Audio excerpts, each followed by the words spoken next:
Елімізде 1000 теңгеге баспана акциясымен қарқынды жұмыс жасап келе жатқан Харекет қайырымдылық қорына 1 жыл толды.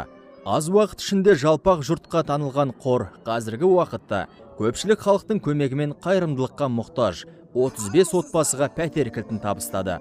Алматы қаласында Харекетке 1 жыл толуы аясында тағылымы мол іс-шара өтті. Алла тағалаға сансыз шүкір дейміз. Бүгін міне біздің ашылғанымызға 1 жыл толып отыр. Осы уақыт аралығында бірінші Алланың қалауымен, екіншіден осы айналайын халқымыздың, бауырларымыздың жәрдемімен 38 үй тапсырып отырмыз 1 жылдың ішінде. Сондықтан Аллаға сансыз мадақ дейміз. Және бүкіл осыған үлес қосқан ниетімен, ақшасымен, сөзімен, қандай да болсын үлес қосқан бүкіл бауырларымызға Алла разы болсын дейміз. Болашақта бұл ісіміз Алла қаласа жалғасын табады. Қазір барлық облыстардан жер-жерден еріктілер шығып жатыр. Сол еріктілердің жәрдемімен Алла нәсіп етсе, келесі жылы бұдан да көбірек баспана береміз ғой деп үміттенеміз иншалла. Харекет деген үлкен қор, бұл жерде жаңағы 7-8 адам тынбай қызмет атқарып жатыр. Олар жаңағы тапсырыстарды қабылдайды, барлығын тексереді, жіті тексеріп, әкімшілікпен, мұфтиятпен бірге жұмыс жасайды.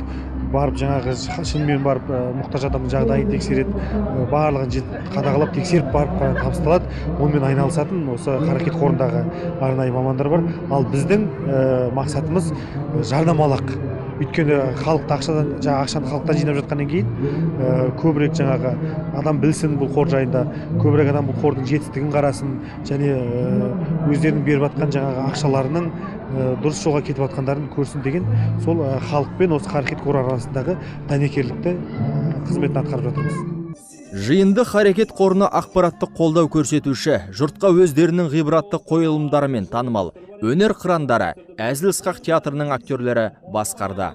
Шара барысында Талдықорған қаласының тұрғындары ерлі-зайыпты Қайрат Аманғажыұлы мен Қызжібек Шералықызы және Айкамал Рашыбек қызына Жамбыл облысы Шу қаласының тұрғыны әрі 10 перзенттің ата-анасы Смайлов Бекежан мен Омарова Мәриямға кезекті 36, 37 және 38 баспананың кілттері тарту етілді.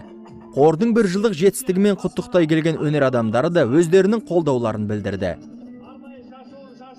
Осы енді Харекет қорының белсенділеріне Алла разы болсын, үлкен сауапты іс болып жатыр.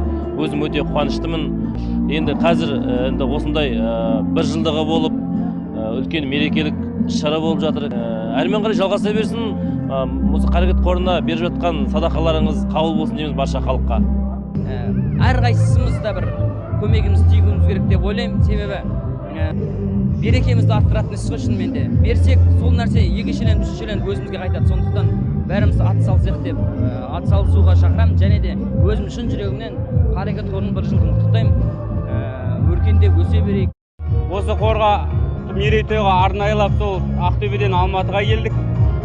Және осы 1 жылдық мерейтоймен барлық қазақ елін, әр қазақ жалғызым деген қазақтардың барлығын құттықтаймыз. Және сіздердің барлықтарыңызды осы үлкен қорда күш алуына, жүруіне сіздерді шақырамыз. Харекет қайырымдылық қолы ол жалғыз бір қалада емес, бір ауылда емес, бір облыста емес. Ол біздің Қазақстанымызда, біздің республикамызда. Сіздер мен біздер болып, әр облыстан, әр қаладан, әр ауылдан көмек беретін болсақ, иншалла елімізде мұқтажымыз болмас еді. Жиналған жұртшылық өткізілген шараға деген ризашылықтарын жасырмады. Әсіресе халыққа сұрақ-жауап кезеңі ерекше көрінді. Жауапты дәл тапқан көрермендерге ұйымдастырушылар ынталандыру сыйлықтарын ұсынды.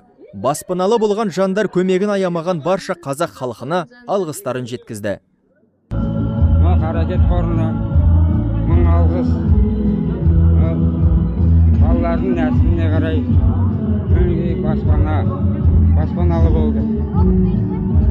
Еліміз Харекет қорының мерейтойы 1 жылдық құтты болсын.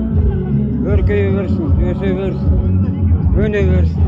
Харекет қорына және де осымен баспаналы болып отқан, себептер тигізіп отқан Қазақстан азаматтарына мыңдап алғыс айтамын. Көп түкірсе, көл демекші, жұдырықтай жұмылып, қам көңіл жандарға қол ұшын созған қайырымды жандарға Алла разы болғай. Мұқтаждарды тегін баспанамен қамтамасыз етуді жалғастыруды ниет еткен Харекеттің жұмысына береке тілейміз.